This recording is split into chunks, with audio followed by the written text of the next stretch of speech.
يا أيها الذين آمنوا كتب عليكم الصيام كما كتب على الذين من قبلكم لعلكم تتقون. حي على الفلاح.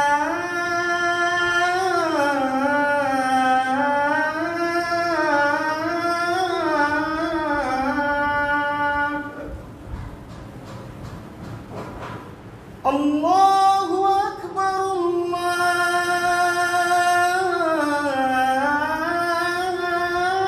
الله أكبر. لا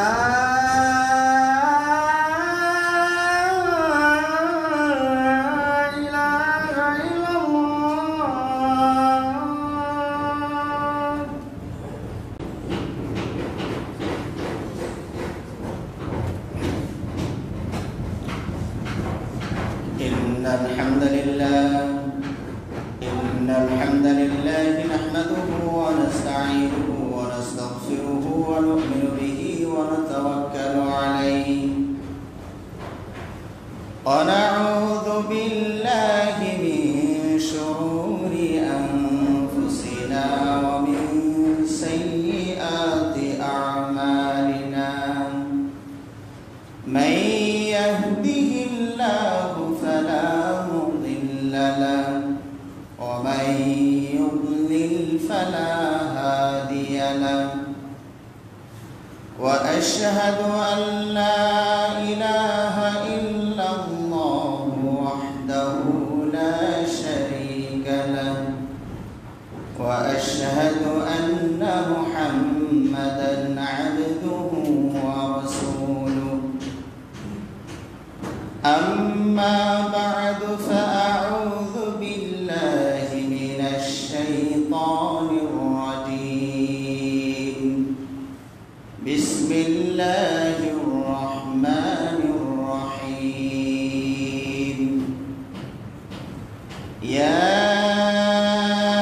أيها الذين آمنوا كتب عليكم الصيام كما كتب على الذين من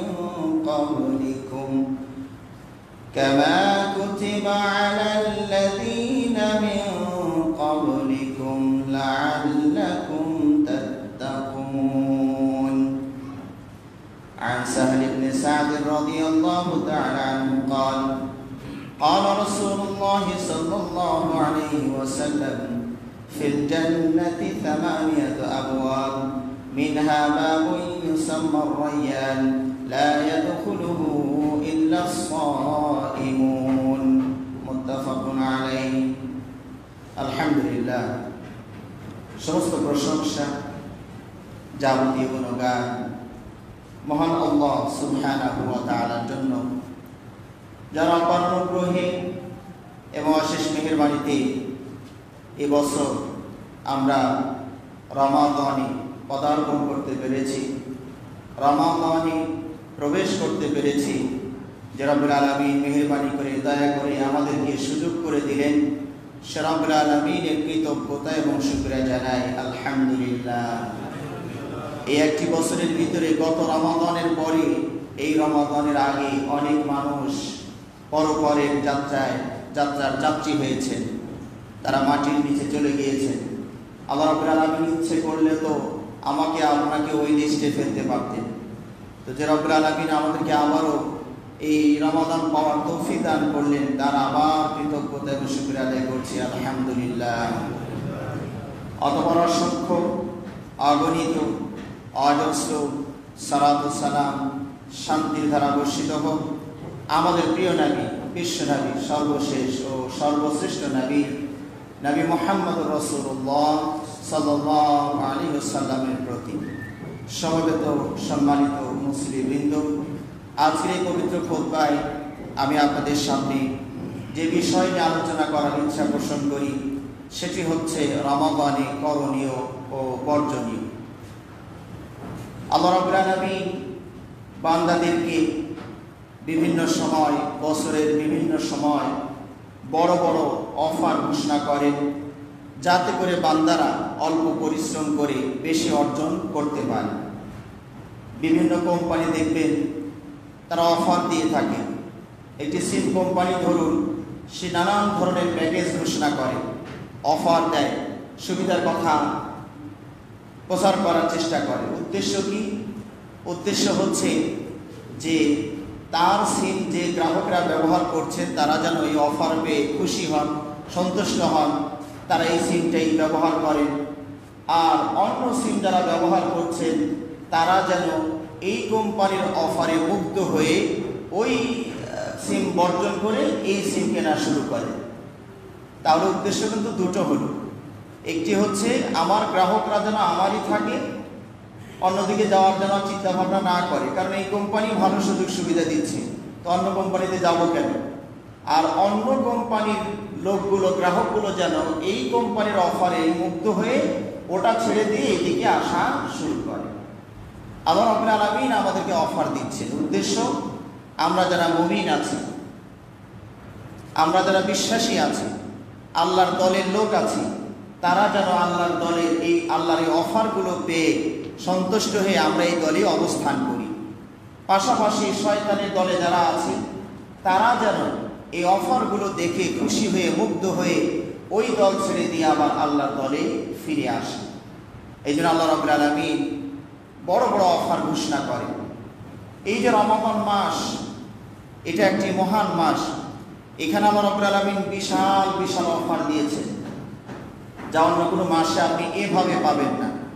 অন্যান্য মাসে পেলেও অন্যান্যভাবে পাবেন, কিন্তু এই মাসে প্রায় 10 থেকে 11টি বিশেষ সুবিধার কথা, বিশেষ অফার আল্লাহ রাব্বুল আলামিন ঘোষণা করেছেন। আমরা সময়ের ভিতরে যতটুকু সম্ভব সাধ্য অনুযায়ী একটি একটি করে সেই অফারগুলো সম্পর্কে সংক্ষিপ্তভাবে জানার চেষ্টা করব। আল্লাহ রাব্বুল আলামিনের কাছে শুরুতেই প্রার্থনা, তিনি যেন আমাদেরকে সত্য সুন্দর সঠিক কথাগুলো বলার এবং সে অনুযায়ী বক্তা এবং শ্রোতা সবাইকে আমল করার তৌফিক দান করুন, আমিন। সম্মানিত ভাইয়েরা, এই রমাদান মাসে আমরা সর্বপ্রথম যে অফারটি আল্লাহর কাছ থেকে পেলাম সেটা হচ্ছে ফরজ সিয়াম।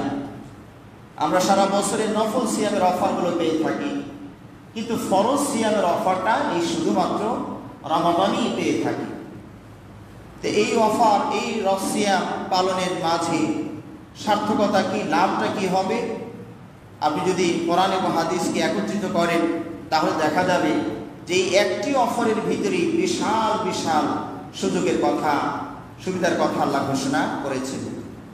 কোরআন আল্লাহ রাব্বুল আলামিন সংক্ষিপ্ত আকারে বলেছেন লাআল্লাকুম তাত্তাকুন, তাহলে অবশ্যই তোমরা মুত্তাকি হতে পারবে।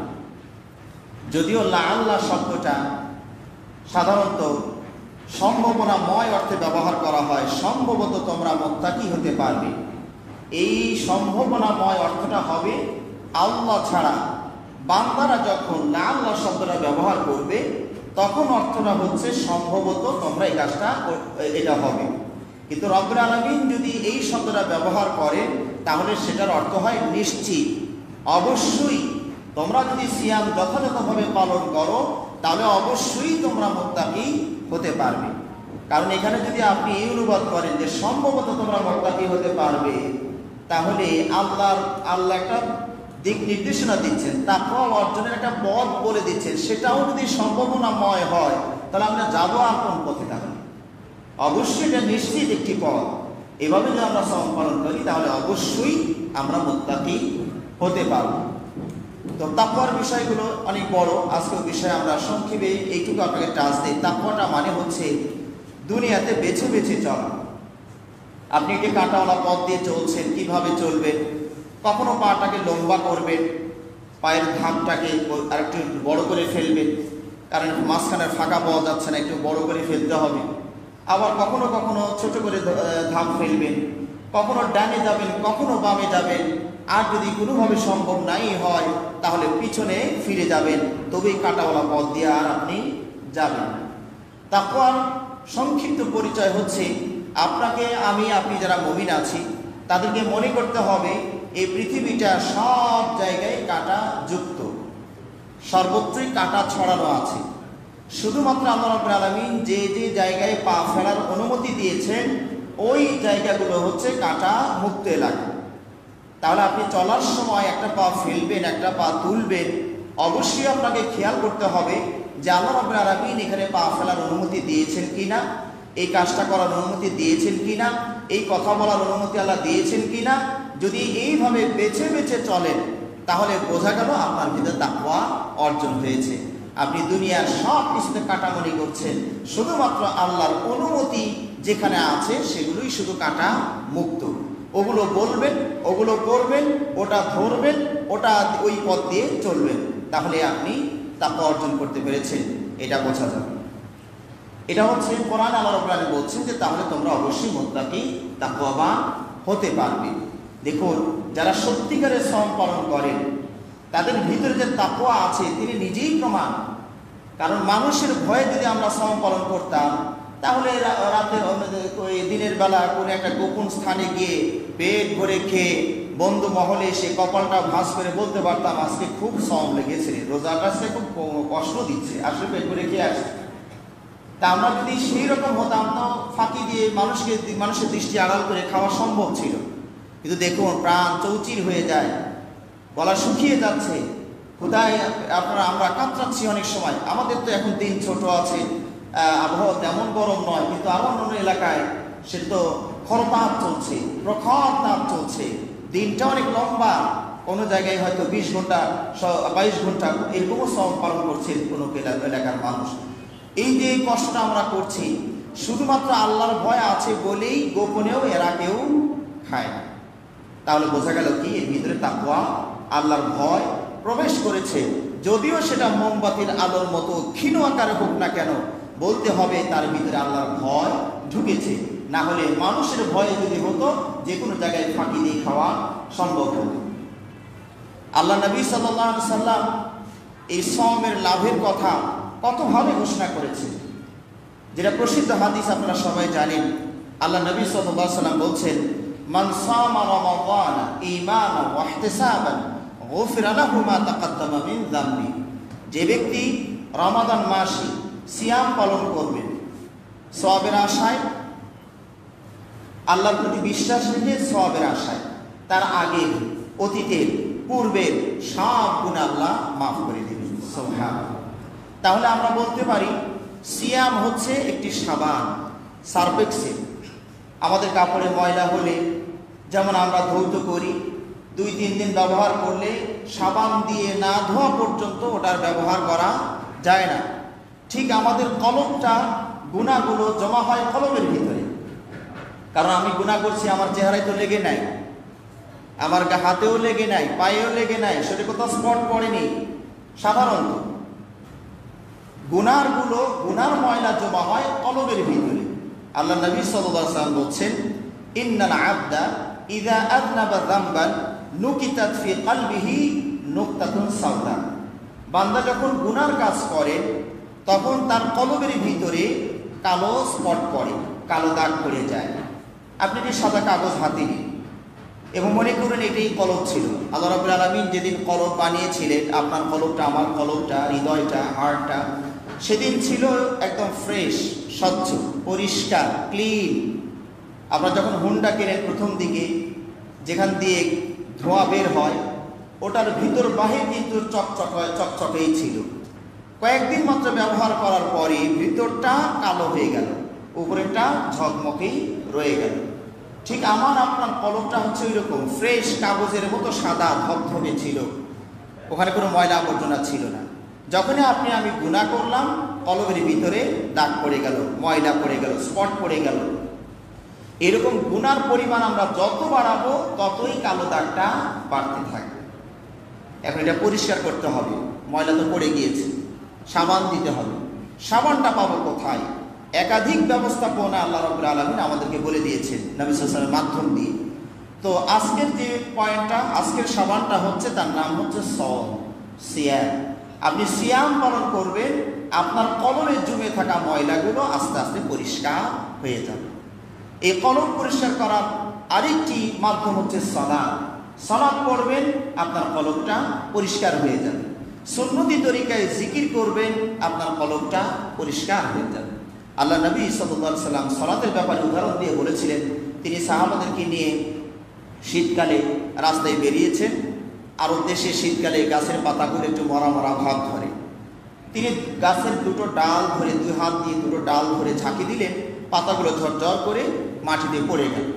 আল্লাহ নবী সাল্লাল্লাহু আলাইহি সাল্লাম সাহাবাদেরকে লক্ষ্য করে বললেন, সাহাবারা, তোমরা যদি 5 ওয়াক্ত সালাত যথাযথভাবে আদায় করো, তাহলে তোমাদের গুনাহগুলো ওইভাবে ঝরে পড়ে যাবে যেভাবে গাছের পাতাগুলো ঝরে পড়ে যায়। সুবহানাল্লাহ ওয়া বিহামদিহি সুবহানাল্লাহ আযীম। আমি মাঝে মাঝে বিষয়টাকে এভাবে ব্যাখ্যা করি যে আমরা কাজ করি এক জায়গায়, ফলাফল প্রকাশ পায় আর এক জায়গায়। এই ওয়াজ হয়তো 1400 বছর আগে বোঝানো কষ্টসাধ্য হলেও, কষ্টকর হলেও এই যুগে তো কষ্টকর নয়। আপনার হাতে রিমোট কন্ট্রোল আছে, এখানে চাপ দিলে ওখানে ফ্যানটা ঘুরে ওঠে, এখানে চাপ দিলে ওখানে এসি অন হয়ে যায়, টেলিভিশন অন হয়ে যায়, এখানে টেপাটেপি করে আকাশের বিমান পর্যন্ত মানুষ চালায়। তাহলে চাপাচাপি এক জায়গায়, টেপাটেপি এক জায়গায়, কাজ করেন আর এক জায়গায়, ফল প্রকাশ পায় আর এক জায়গায়। আমরা সালাত করি, বাহ্যিক দৃষ্টিতে 7টা অঙ্গের উপরে আমি মাটিতে চাপ দিলাম, আমার নাক আর কপাল মাটিতে চাপ দিয়েছে, 2 হাতের তালু দিয়ে চাপ দিয়েছি, 2 হাঁটু দিয়ে চাপ দিয়েছি, পায়ের অগ্রভাগ দিয়ে চাপ দিয়েছি। বাহ্যিক দৃষ্টিতে চাপাচাপি হাঁটুদের মাটিতে চলছে, কিন্তু আপনি অন্তর্দৃষ্টিতে চেয়ে দেখুন এই চাপটা গিয়ে পড়েছে কলবের উপরে। সুবহানাল্লাহ, কলবটা ফাঁকা হয়ে যাবে, তখন ঝরঝর করে ময়লাগুলো পড়ে যাবে। সুবহানাল্লাহ সুবহানাল্লাহ। তেমনি সওম আপনার এই কলব পরিষ্কার করার জন্য অন্যতম একটি ব্যবস্থাপনা। আর কলব যদি পরিষ্কার না হয়, কিয়ামতের দিন আপনি আমি পরিত্রাণ পাবো না, নাজাত পাবো না। আল্লাহ রাব্বুল আলামিন পবিত্র কোরআনে বলছেন, ইয়াউমা লা ইয়ানফা'ু মালুন ওয়ালা বানুন ইল্লা মান আতাল্লাহা বিকলবিন সালিম। সেদিন ধন সম্পদ, সন্তান সন্ততি কোনোই কাজে আসবে না, কোনো উপকার করতে পারবে না। ইল্লা মান আতাল্লাহা বিকলবিন সালিম, তবে তিনি পরিষ্কার, স্বচ্ছ, নিরাপদ হৃদয় নিয়ে যদি উপস্থিত হয়েছেন, যিনি উপস্থিত হতে পারবেন, তিনি সেদিন নাজাত পাবেন, তিনি সেদিন পরিত্রাণ পাবেন। তাহলে অবশ্যই আমাদেরকে কলবটা পরিষ্কার করতে হবে। তবে ওই বিদাতি পদ্ধতিতে ওই লাফালাফির জিকির করে নয়, জিকির করতে করতে বাসবে, ওই সামিয়ানা বরাবর উঠে যাবেন, এইরকম জিকিরের কথা আল্লাহ নবী সাল্লাল্লাহু আলাইহি ওয়াসাল্লাম বলেননি। সুন্নতি তরিকায় জিকির করলেও কলব পরিষ্কার হয়ে যায়। এই সওমের আরো লাভের কথা আল্লাহ নবী সাল্লাল্লাহু আলাইহি ওয়াসাল্লাম বলছেন। এই সওম এটা হচ্ছে সুপারিশকারী। কিয়ামতের দিন বিপদের সময় যখন একটু সুপারিশের দরকার হবে, তখন আপনার পাশে কে সুপারিশ করবে?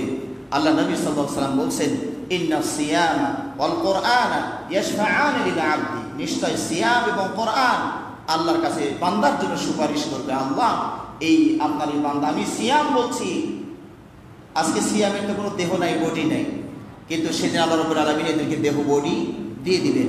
আপনি আমি যা আমল করি তার দেহ নাই, বডি নাই, কবরে যাবেন, দেহ তৈরি হয়ে যাবে, ভালো আমল, ভালো সুন্দর সুস্থি দেহের পুরুষ হিসাবে, যুবক হিসাবে, র্যাব হিসাবে আসবে, আর পাপ আমলগুলো ভয়ঙ্কর সন্ত্রাসী, ডাকাত, খুনি বেশ ধরে আপনার কাছে আসবে। তাহলে যেগুলোর এখন বডি নাই, দেহ নাই আমাদের কাছে মনে হয়, কিন্তু সেগুলোর দেহ বডি একদিন আল্লাহ রাব্বুল আলামিন দিয়ে দিবেন। আজকে সিয়াম এটা ধরা ছোঁয়ার বাইরে, এর দেহ নাই, বডি নাই, কিন্তু রাব্বুল আলামিন কিয়ামতের দিন তাদের দেহ বডি দিয়ে দিবেন। তারা আল্লাহর কাছে কথা বলবে, আল্লাহ, আমি অমুকের সিয়াম বলছি, রোজা বলছি, ওকে আমি দিনের বেলা আপনার নির্দেশ অনুযায়ী দিনের বেলা পানি এবং বৈধ স্ত্রী থেকে বিরত রেখেছিলাম, ওর বিপদের দিনে আল্লাহ আমার সুপারিশটা কবুল করুন। এবং কোরআন বলবে, আল্লাহ, আমি ওকে রাত্রিবেলায় ওকে ঘুমাইতে দেইনি, আমাকে জেগে জেগে মাঝে মাঝে জেগে জেগে উঠে আমাকে নিয়ে চর্চা করেছে, কোরআন পড়েছে, আমি ওর পক্ষে সুপারিশ করছি। আল্লাহ নবী সাল্লাল্লাহু আলাইহি ওয়াসাল্লাম বলেন, ফায়ুশাফাআন, তাদের দুইজনেরই সুপারিশ আল্লাহ কবুল করবেন। সুবহানাল্লাহ। সুতরাং দুনিয়াতে একটা চাকরির জন্য পড়াশোনা অনেক করলেন, চাকরি তো সোনার হরিণ হয়ে গেল, একটা সুপারিশের অপেক্ষায় থাকেন যে এমপি সাহেব যদি একটু ফোনটা দিত তাহলে আমার জন্য একটু চাকরিটা হয়ে যেত। সুপারিশের জন্য এদিক ওদিক আমরা ধর্ণা দিতে থাকি। কিয়ামতের দিনও ঠিক এরকম বিপদ হবে, সুপারিশকারী আমাদের দরকার হবে। এই সুপারিশকারী দুনিয়া থেকে নিয়ে যেতে হবে, তৈরি করে নিয়ে যেতে হবে। এই সিয়াম এবং কোরআন আপনার আমার জন্য সুপারিশকারী হবে। আল্লাহ নবী সাল্লাল্লাহু আলাইহি ওয়াসাল্লাম বলছেন, ফিল জান্নাতি থামানিয়াতু আবওয়াব মিনহা বাবুন ইউসাম্মা রায়্যান লা ইয়াদখুলুহু ইল্লা সাইমুন। সিয়াম যারা পালন করেছেন, আল্লাহ বলছেন জান্নাতে 8টি গেট আছে, 8টি দরজা আছে। এই দরজাগুলোর মধ্যে হতে একটি দরজার নাম হচ্ছে রায়্যান। এই দরজা দিয়ে সাওম পালনকারী ছাড়া অন্য কেউ প্রবেশাধিকার পাবে না। সুবহানাল্লাহ। সম্মানিত ভাইরা, আল্লাহ আপনাকে ও সাওম পালনকারী রোজাদার, আল্লাহ আপনাকে কত ভালোবাসেন, আপনার জন্য গেট সাজিয়ে রেখেছেন। সুবহানাল্লাহ। আমরা সাধারণত গেট সাজাই কাদের জন্য? এই ছেলেটা তো অনেকদিন এই এলাকায় যাওয়া আসা করলো, কোনোদিন তো গেট সাজাইলাম না, আজকে গেট সাজিয়েছি কেন? ও বর বেশে আসছে এই গ্রামে। এখন গেট সাজানো জায়েজ না জায়েজ সেটার বিতর্ক পরে, কারণ তাকে আমরা একটা সম্মান দেওয়ার চেষ্টা করছি যে সে বর হিসাবে যেহেতু এই গ্রামে আজকে এই বাড়িতে আসছে, তাকে আমরা একটা সম্মান দেওয়ার জন্য গেট সাজালাম। এমনি আপনার এলাকার এমপি সাহেব কতদিন আসা যাওয়া করে, গেট তো সাজালেন না, কিন্তু যেদিন ওনাকে মেহমান করে দাওয়াত দিয়ে নিয়ে এসেছেন সেদিন কিন্তু আবার ঠিকই গেট সাজাবেন। তাহলে বোঝা গেল কি আমরা গেট কাদের জন্য সাজাই? আমাদের মাঝে যারা বেশি সম্মানী ভিআইপি পার্সন যারা, তাদের জন্য তো আমরা গেট সাজাই। আল্লাহ রাব্বুল আলামিনের কাছে সিয়াম পালনকারীরা কি পরিমাণ ভিআইপি পার্সন, কি পরিমাণ তারা গুরুত্বের অধিকারী, সম্মানের অধিকারী, যে রব্বুল আলামিন তাদের জন্য আলাদা করে পার্সোনাল গেট সাজিয়ে রেখেছেন। সুবহানাল্লাহ, সুবহানাল্লাহ। তা আমরা ওইভাবে সাওম পালন করি, যেভাবে সাওম পালন করলে ওই গেট দিয়ে প্রবেশের অনুমতি পাবো। তাহলে ওই গেট দিয়ে প্রবেশের জন্য একটা কুপন লাগবে, সেই কুপনটা হচ্ছে সিয়াম। সিয়াম যদি নিয়ে ওই লাইনে দাঁড়াতে পারেন তাহলে ওই গেট দিয়ে আপনি প্রবেশ করতে পারবেন। আল্লাহ নবী সাল্লাল্লাহু আলাইহি ওয়াসাল্লাম বলছেন, হাদিসে কুদসি এটা, আল্লাহ রাব্বুল আলামিন বলছেন, নবী সাল্লাল্লাহু আলাইহি ওয়াসাল্লাম শুরুতে বলে মাঝখানে হাদিসে কুদসি ঢুকে গিয়েছে, কুল্লু আমাল ইবনে আদম ইউদাআফুল হাসানাতু বিআশরি আমসালিহা ইলা 700 ضعف قال الله تعالى إلا الصوم فإنه لي وأنا أجزي به। আল্লাহ রাব্বুল আলামিন বলছেন, হাদিস আল্লাহ নবী সাল্লাল্লাহু আলাইহি ওয়াসাল্লাম শুরুতে বলছেন যে আদম সন্তানের প্রতিটি আমলের সর্বনিম্ন প্রতিদান হচ্ছে 10টি করে নেকি। তো এক মাহফিলে আমি যখন এই নেকির কথা বলছিলাম, একজন সভাপতি বললেন, সাহেব আমরা যে নেকির কথা শুনি এটার পরিমাণ কত? তা আসলে আমরা কেউ তো জানি না নেকির যে আসলে পরিমাণ কত। 10টা নেকি, তো 10 টাকা যদি বলতাম তাও একটা বুঝে আসতো, 10,000 লাখ বললেও তো বুঝে আসতো, কিন্তু নেকি নেকি করি, সওয়াব সওয়াব করি, এটা আমরা কেউই বুঝি না। তো মাহফিলের প্রশ্নোত্তর পর্বে উনি আমাকে প্রশ্ন করেছেন, আমার ব্রেনের উত্তর নাই। তখন আমি আবার ওনাকে হঠাৎ করে আল্লাহ রাব্বুল আলামিন ব্রেনে আর একটা প্রশ্ন জাগিয়ে দিলেন, আমি আবার ওনাকে পাল্টার একটা প্রশ্ন করে ওনাকে আবার আটকে দিয়েছি। আমি বললাম যে আচ্ছা বলুন তো 1 কেজি হয় কত গ্রামে? তো বলছে 1000 গ্রামে। তো 1 গ্রাম হয় কতটুকুতে? তো উনি আর বলতে পারছে, মানে 1 গ্রাম যে কতটুকুতে হয় এটা তো আমরা কেউই জানি। 1000 গ্রামে 1 কিলো হয়, 1 কেজি হয়, এটা তো আমরা সবাই জানি, কিন্তু 1 গ্রাম কতটুকু এইটার পরিমাণ তো আমরা সাধারণ জনগণ কেউ জানি না। হয়তো শিক্ষিত মহল কেউ জানতে পারে, কিন্তু আমরা অধিকাংশ মানুষ এটা জানি না। কেজি ব্যবহার করছি সবাই, কিন্তু 1 গ্রামের পরিমাণটা আমরা কেউ জানি না। তা আমি ওনাকে বললাম, আচ্ছা আমরা কেজি যে 1 গ্রামের পরিমাণ জানি না, এর মানিকের কোনো পরিমাণ নাই? আমার না জানাটা তো এটা দাবি করে না যে কোনো পরিমাণ নাই, অবশ্যই এর একটা পরিমাণ আছে। কে জানেন? যারা এই কেজি বানিয়েছেন ওরা তো জানেন যে এটা কতটুকু। তো নেকিটা ঠিক ওই রকমই, আমি আপনি জানি না, কিন্তু যিনি দিতে চেয়েছেন উনি তো জানেন কতটুকু। তো সুতরাং এখানে তো আমাদের চিন্তা করার দরকার নেই। আর আল্লাহ যেটা দিবেন সেটা কত বড় হবে একটু পরে আমি ব্যাখ্যায় আবার বলবো আপনাদেরকে ইনশাআল্লাহ। তো হাদিস আল্লাহ নবী সাল্লাল্লাহু আলাইহি ওয়াসাল্লাম বলছেন, আদম সন্তানের প্রত্যেকটা আমলের সর্বনিম্ন প্রাপ্তি হচ্ছে 10, মানে 10-এর নিচে আল্লাহ রাব্বুল আলামিন ভিক্ষা আমাদেরকে দিবেন না। সুবহানাল্লাহ। দিলেই 10 দিবেন, এরপরে আল্লাহ যত ইচ্ছা সেটা বাড়াতে থাকবেন। কিন্তু এখানে হাদিসে কুদসি ঢুকে গেল, আল্লাহ নবী সাল্লাল্লাহু আলাইহি ওয়াসাল্লাম বলছেন, কাল আল্লাহু তাআলা, তবে আল্লাহ বলেন, ইল্লা সাওম, তবে সাওম এই নীতিমালার বহির্ভূত, এই নীতিমালার বাইরে। এই যে 1 থেকে 10, 10 থেকে যতগুণ বাড়াবেন, এই নীতিমালার বাইরে হচ্ছে সাওম। কেন? আল্লাহ রাব্বুল আলামিন বলছেন, ফাইন্নাহু লি ওয়া আনা আজজি বিহি, এটা আমার জন্য, আমি নিজেই এটার প্রতিদান দেব। সুবহানাল্লাহ, সুবহানাল্লাহ। সম্মানিত ভাইরা, চিন্তা করে দেখুন যে আল্লাহ রাব্বুল আলামিন এটা তিনি নিজেই প্রতিদান দিতে চেয়েছেন, তিনি এটাকে নিজের থেকে দাবি করেছেন, এটা আমার। আসলে সব আমল তো আল্লাহর জন্যই আমরা করি। তো আল্লাহ রাব্বুল আলামিন বিশেষ করে সাওমটাকে কেন বলে এটা আমার জন্য, আমি এটার প্রতিদান দিব। কেন বললেন আমার জন্য? সব আমল তো তার জন্যই। অন্যান্য আমলের ভিতরে রিয়ার সম্ভাবনা, লৌকিকতা, লোক দেখানোর সম্ভাবনা যত বেশি থাকে, সওমের এই সম্ভাবনা ততই ক্ষীণ থাকে, খুবই কম থাকে। কারণ আপনি এখন সালাত পড়ছেন, মনের মধ্যে রিয়া আসতে পারে। আপনি দান করছেন, মনের মধ্যে রিয়া আসতে পারে। আপনি বক্তব্য দিচ্ছেন, মনের মধ্যে রিয়া আসতে পারে। কিন্তু সওমের রিয়া, লোক দেখানো আসার সম্ভাবনাটা খুবই ক্ষীণ। এই জন্য আল্লাহ রাব্বুল আলামিন বলছেন, আস-সাওমু লি, এটা আমার জন্য, ওয়া আনা আজজি বিহি। সব আমলের প্রতিদান ফেরেশতাদেরকে দায়িত্ব দিবেন, এগুলোর প্রতিদান তোমরা দাও। আর সওমের প্রতিদান আল্লাহ বললেন আমি নিজে দিব। এটা সুবহানাল্লাহ। সম্মানিত ভাইরা, চিন্তা করে দেখুন, আপনাকে যদি বলা হয় যে আপনি যে সুন্দর রেজাল্ট করেছেন, তো প্রধানমন্ত্রী খুশি হয়েছে, উনি নিজে আপনাকে পুরস্কারটা হাতে তুলে দিবেন, এই অফার যদি ঘোষণা হয়, আপনি কি পরিমাণ